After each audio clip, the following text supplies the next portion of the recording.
Salut à toi, cher frère ou sœur en Christ. Aujourd'hui, nous allons parler d'un sujet qui peut réellement transformer ta journée et fortifier ta foi. Si tu te sens parfois perdu dans les ténèbres de l'incertitude, ou si tu luttes contre des peurs intérieures qui semblent insurmontables, ce message est pour toi. Le psaume 27 est une véritable déclaration de foi qui nous enseigne comment faire face à l'adversité, surmonter nos peurs, et trouver une lumière intérieure, peu importe les ténèbres du monde qui nous entourent.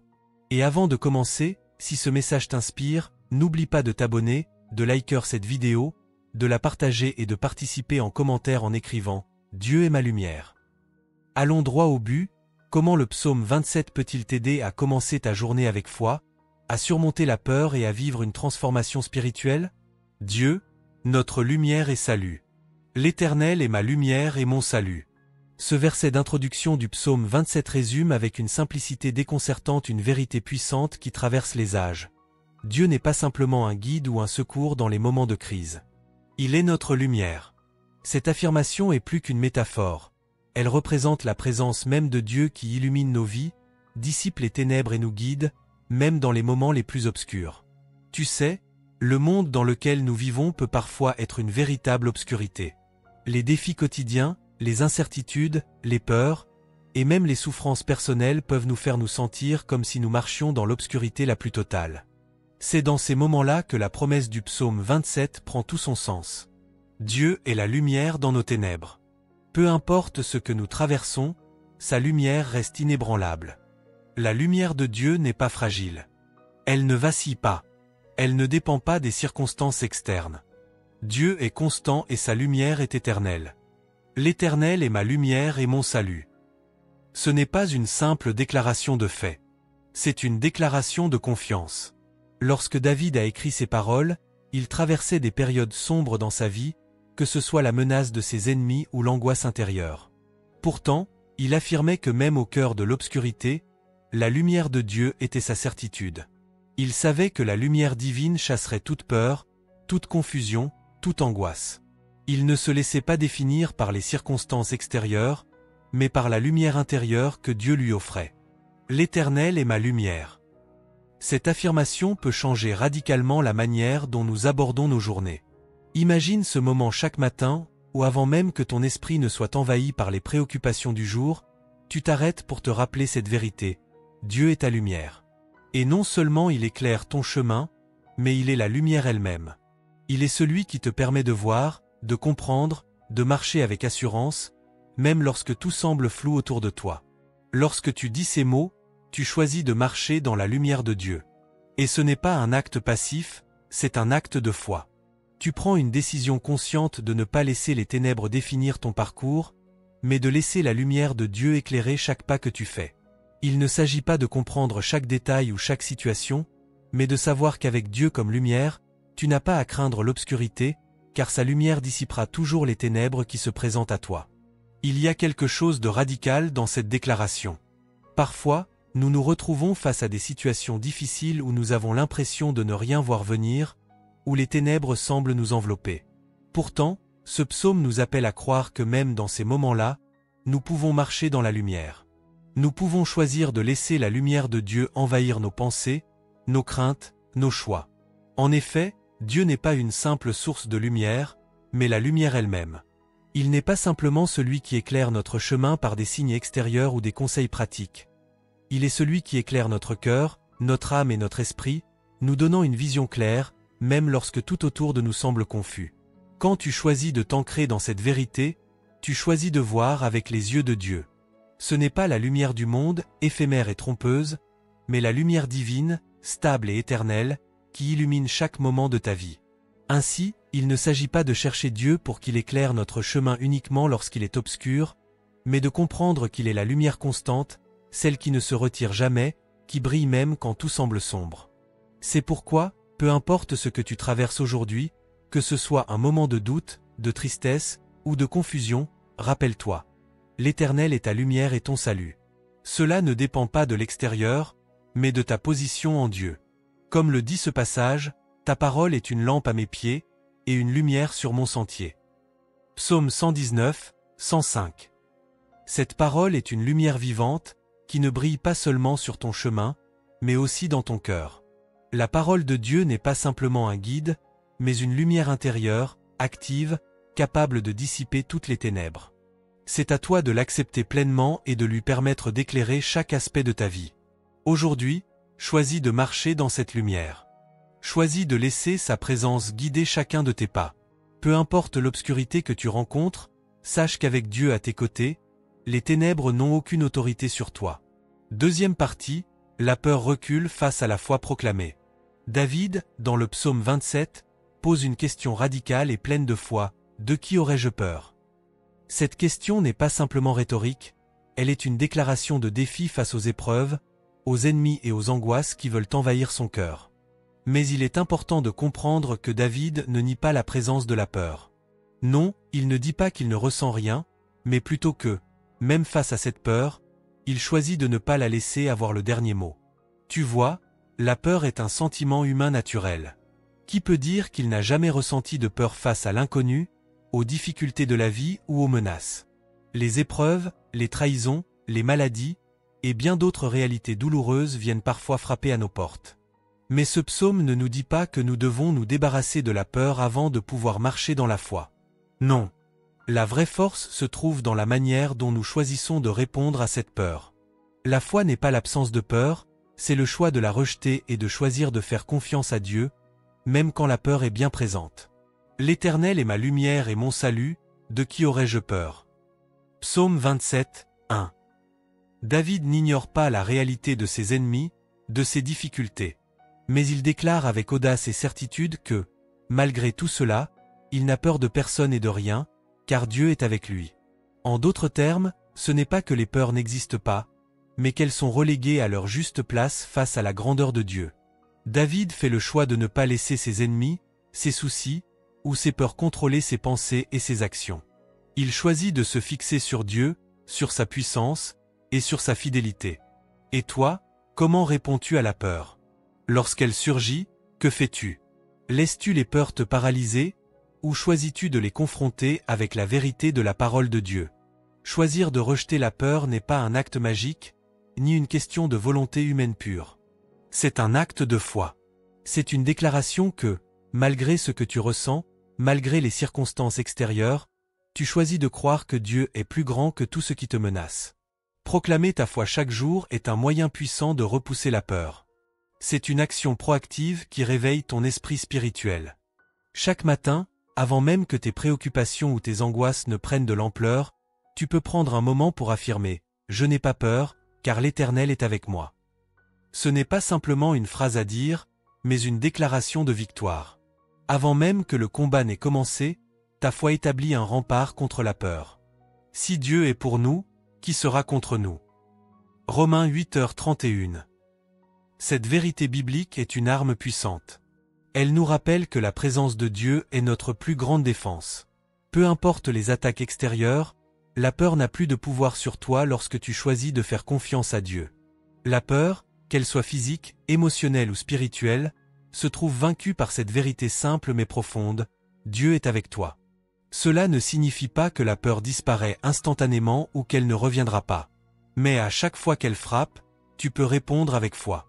De qui aurais-je peur? Devient une arme que tu brandis chaque jour. Elle chasse les ténèbres et éclaire ton chemin, même lorsque les doutes et les craintes semblent prendre de l'ampleur. Tu choisis de fixer ton regard sur celui qui est plus grand que toute adversité. Chaque fois que la peur se lève, rappelle-toi que la foi proclamée est plus puissante que la peur silencieuse. Parle à ta peur, confronte-la avec la vérité de Dieu. L'Éternel est ma lumière et mon salut, de qui aurais-je peur? C'est un choix quotidien, un choix de vivre selon la vérité de Dieu, de laisser sa parole guider ton cœur plutôt que les sentiments qui te submergent. La peur ne disparaît pas parce que tu l'ignores, mais parce que tu choisis de la remplacer par la foi. Et cette foi, alimentée par les promesses de Dieu, ne faiblit jamais, même lorsque les vents soufflent fort. Parce que Dieu est avec toi. Parce qu'il est plus grand que toutes les tempêtes. Cherchez la présence de Dieu avant la délivrance. David, dans le psaume 27, commence par une prière étonnante, qui pourrait sembler un peu contre-intuitive au premier abord. Plutôt que de commencer par demander à Dieu de le délivrer de ses ennemis ou de ses troubles, il demande quelque chose de plus fondamental.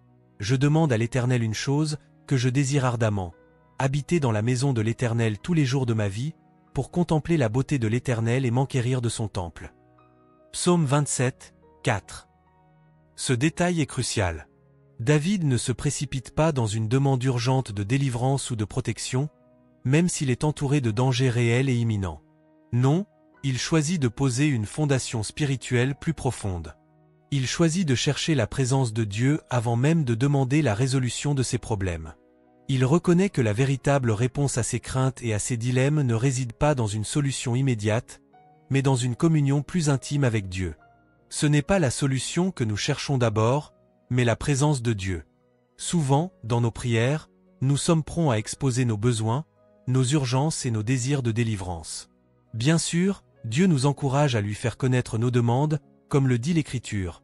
Déchargez-vous sur lui de tous vos fardeaux, car lui-même prend soin de vous, 1 Pierre 5:7. Mais David nous montre une autre voie, une voie où l'urgence de la réponse de Dieu n'est pas la priorité immédiate, mais la recherche de sa présence, de sa beauté et de sa paix. Pourquoi? Parce que la paix véritable, celle qui surpasse toute compréhension, ne vient pas simplement de la résolution de nos problèmes. Elle vient de la communion avec Dieu. C'est dans la présence de Dieu que nous trouvons la sérénité au milieu de l'orage, le calme au cœur de la tempête. Quand nous choisissons de chercher Dieu avant tout, nous recevons une paix plus grande que celle que pourrait apporter n'importe quelle solution extérieure. Cette paix n'est pas une tranquillité superficielle, mais une paix profonde et durable qui garde nos cœurs et nos pensées. La paix intérieure commence par la recherche de la face de Dieu. David le savait bien, avant même de demander à Dieu de le sauver ou de l'épargner de ses ennemis, il désirait profondément vivre dans la présence de Dieu. Il savait que c'était dans cette proximité que la paix véritable réside. Il comprenait que, dans le temple de Dieu, il n'y avait pas seulement un lieu physique où il pourrait demander la délivrance, mais un lieu spirituel où il pourrait recevoir de la force, de la sagesse, et surtout, de la paix. Tu vois, la vie chrétienne n'est pas simplement une série de prières adressées à Dieu pour résoudre nos soucis ou obtenir des bénédictions. C'est une invitation à entrer dans une relation intime et constante avec notre Créateur, où nous nous plaçons dans sa présence avant même d'envisager la solution à nos défis.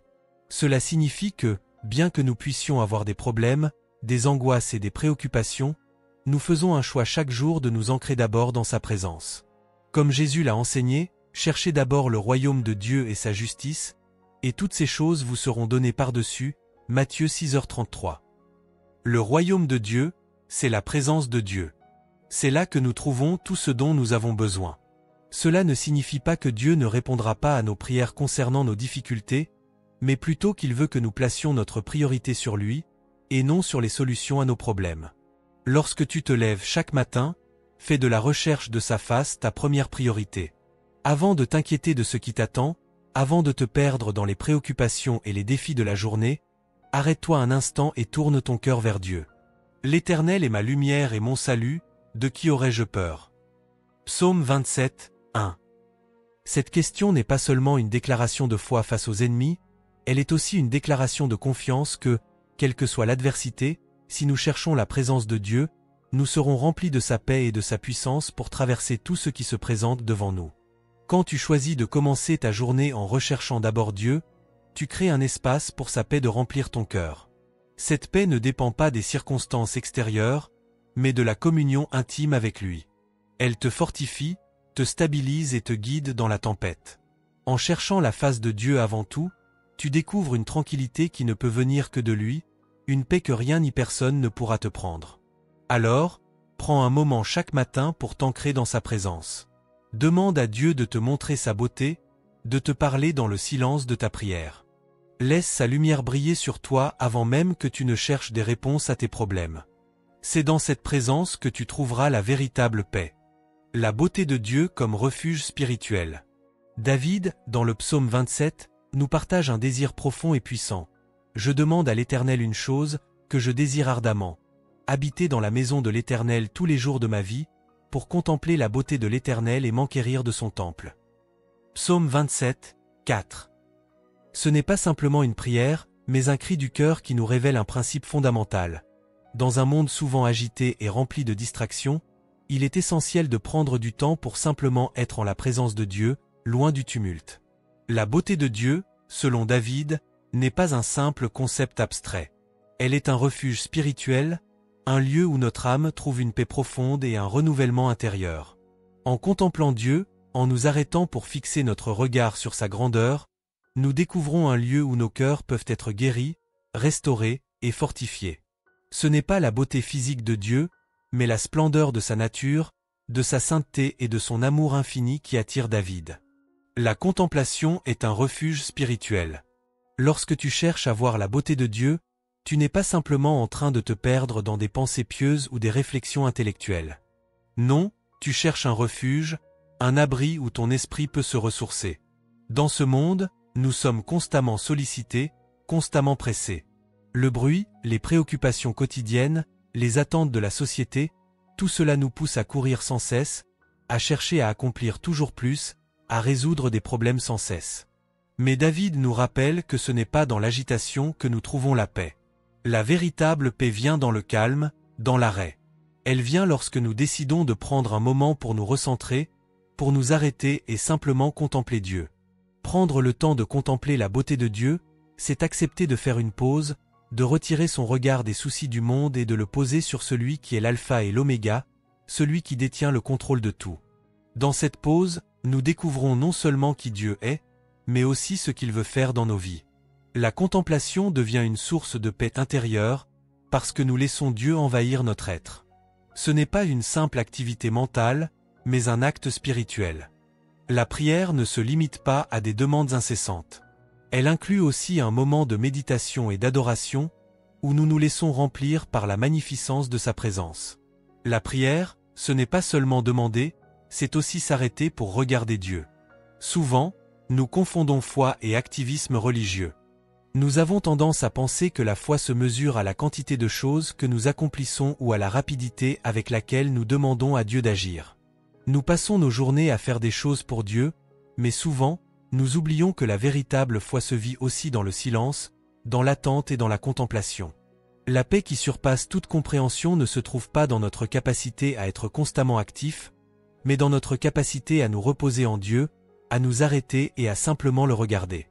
La vraie paix vient lorsque nous cessons de courir après des solutions immédiates et que nous nous laissons remplir de la présence de Dieu. Le véritable refuge spirituel est celui que nous trouvons dans cette tranquillité de l'âme, lorsque nous arrêtons de lutter contre le monde extérieur et que nous ouvrons nos cœurs pour recevoir la beauté de Dieu. Apprends à t'arrêter. Regarde Dieu. Laisse sa beauté te remplir. David nous enseigne que nous avons besoin de moments de pause pour simplement regarder Dieu, sans attente de réponse immédiate à nos prières. Nous avons besoin de temps pour fixer nos yeux sur sa grandeur, pour admirer sa sagesse, sa bonté, et pour nous imprégner de sa beauté. C'est un acte spirituel, un moment où nous choisissons délibérément de nourrir notre âme par la présence de Dieu, indépendamment des défis du monde extérieur. Le refuge spirituel que Dieu nous offre ne se trouve pas dans les solutions rapides ou dans l'agitation, mais dans la tranquillité de sa présence.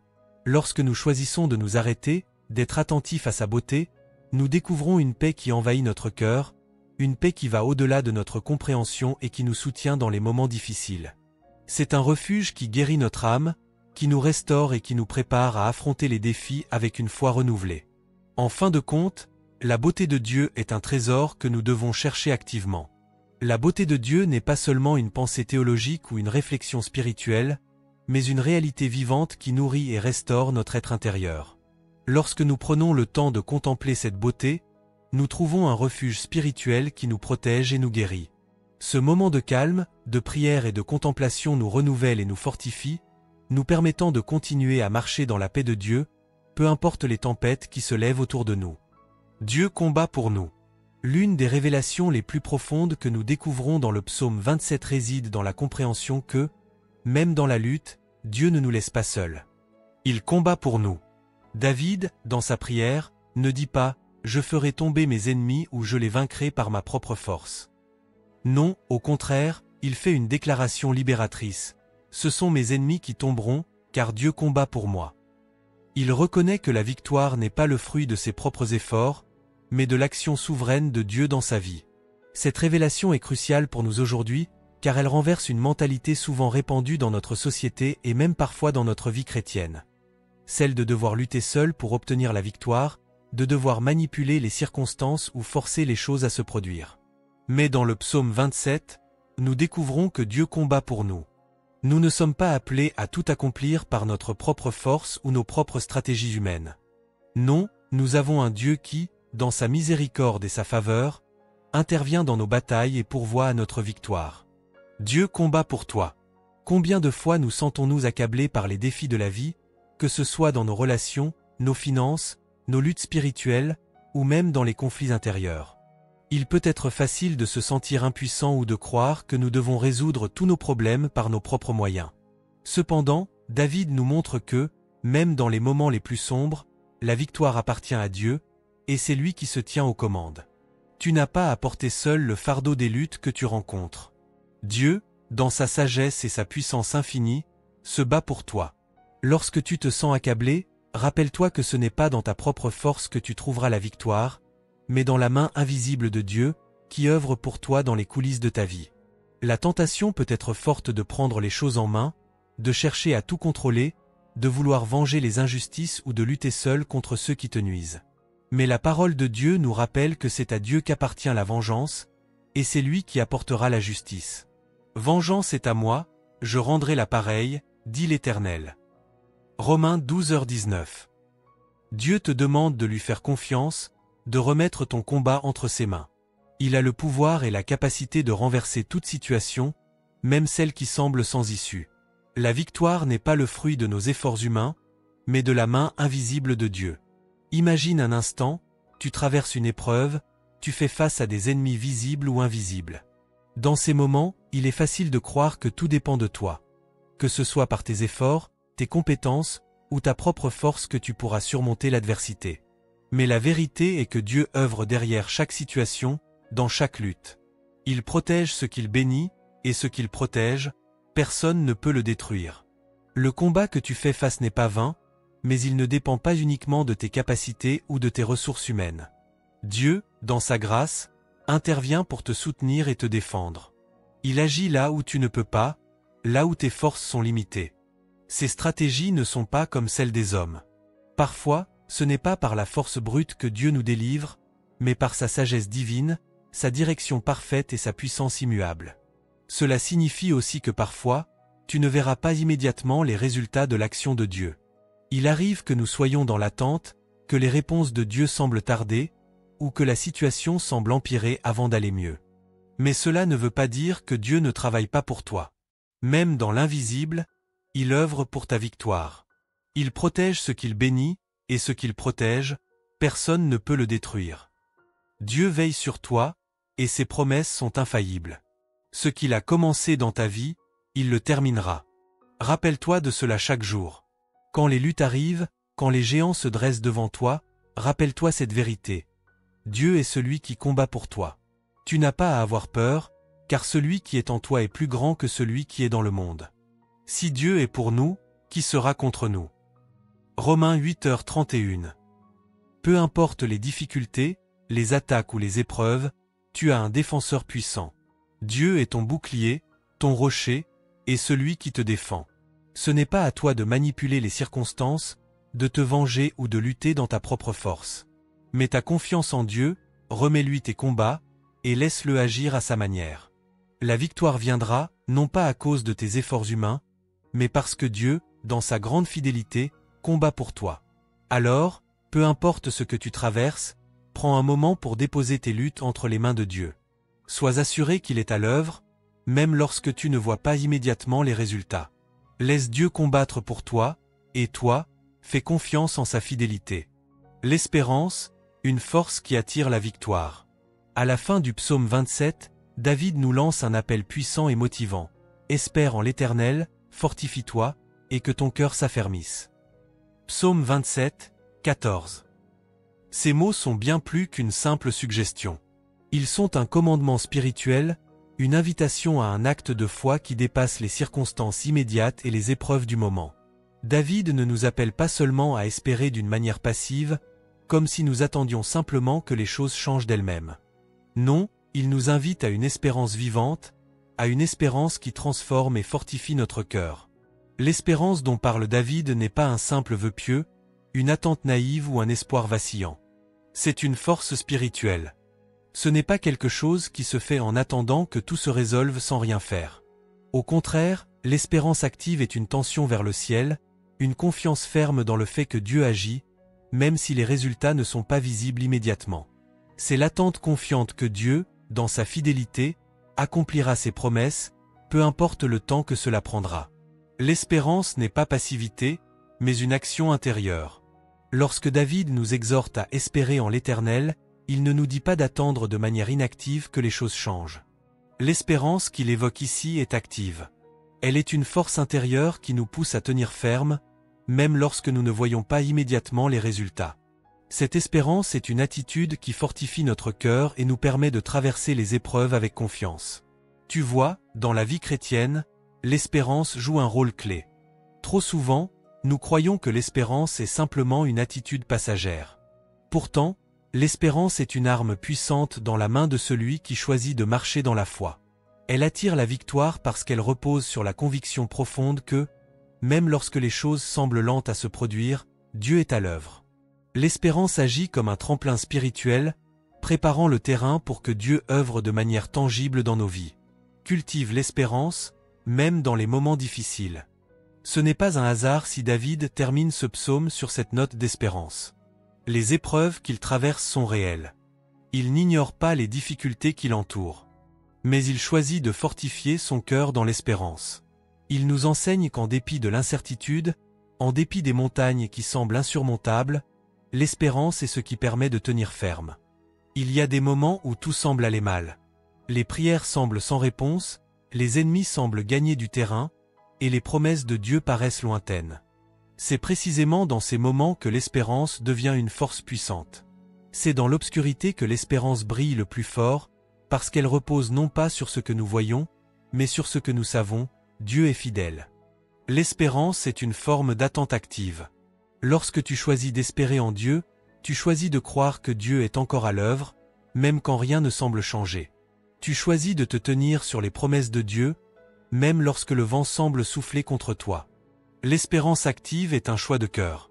C'est une manière de dire à Dieu, « Je sais que tu vas accomplir ta volonté, même si je ne vois pas tout de suite comment. » Une espérance active fortifie ton cœur. David ne dit pas simplement « Espère en l'Éternel ». Il ajoute « Fortifie-toi, et que ton cœur s'affermisse ».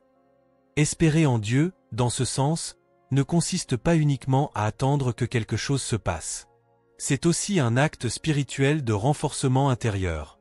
C'est un choix de nourrir sa foi chaque jour, de prendre courage dans l'attente, et de ne pas laisser l'inquiétude ou le doute nous envahir. Une personne qui espère activement est une personne qui se fortifie dans sa foi. Elle se relève chaque jour avec la certitude que, même dans l'attente, Dieu est toujours présent. Chaque jour, elle choisit de renouveler son espérance, de l'alimenter par la prière, la méditation de la parole de Dieu et la confiance que, même quand elle ne comprend pas tout, Dieu reste souverain et fidèle. L'espérance attire la victoire. L'espérance active attire la victoire parce qu'elle nous place dans une posture de foi et de confiance. Lorsque nous espérons activement, nous déclarons à notre cœur et à notre esprit que la victoire est certaine. Cela ne signifie pas que tout va immédiatement se résoudre, mais cela signifie que nous savons que Dieu, dans son timing parfait, accomplira ses promesses. L'espérance est ce qui nous permet de tenir bon quand les choses semblent s'effondrer autour de nous. Elle est la force qui nous permet de continuer à marcher, à prier, à croire et à agir, même lorsque nous ne voyons pas encore la réponse à nos prières. Parce que, comme le dit l'apôtre Paul dans Romains 8h25, « Mais si nous espérons ce que nous ne voyons pas, nous l'attendons avec persévérance. » Alors, dans tes moments de doute, de lutte ou d'attente, cultive l'espérance. Remplis-toi de la certitude que Dieu est fidèle à ses promesses. L'espérance est la clé pour attirer la victoire de Dieu dans ta vie. Elle prépare ton cœur à recevoir la réponse de Dieu, même lorsque le temps d'attente semble long. Que ton cœur soit fortifié dans l'espérance, et tu verras que Dieu agira à la faveur de ceux qui persistent dans la foi et dans l'espérance. Voilà, tu as maintenant cette vérité puissante que tu peux appliquer dans ta vie à travers le psaume 27. Ce psaume n'est pas juste une prière ancienne, c'est un guide spirituel pour chaque jour, une lumière dans les ténèbres, et un refuge quand tout semble s'effondrer autour de toi. Si tu veux voir des transformations profondes dans ta vie, commence par méditer sur ce psaume, en proclamant chaque jour que l'Éternel est ta lumière et ton salut. Choisis la lumière de Dieu sur les ténèbres, et laisse cette vérité s'ancrer profondément dans ton cœur. Si ce message t'a édifié, n'oublie pas de t'abonner, de liker la vidéo, et de partager en commentaire. Écris Dieu est ma lumière pour proclamer publiquement ta foi et inspire ceux autour de toi. Et n'oublie pas, la vidéo qui apparaît à l'écran peut apporter encore plus de lumière dans ta journée.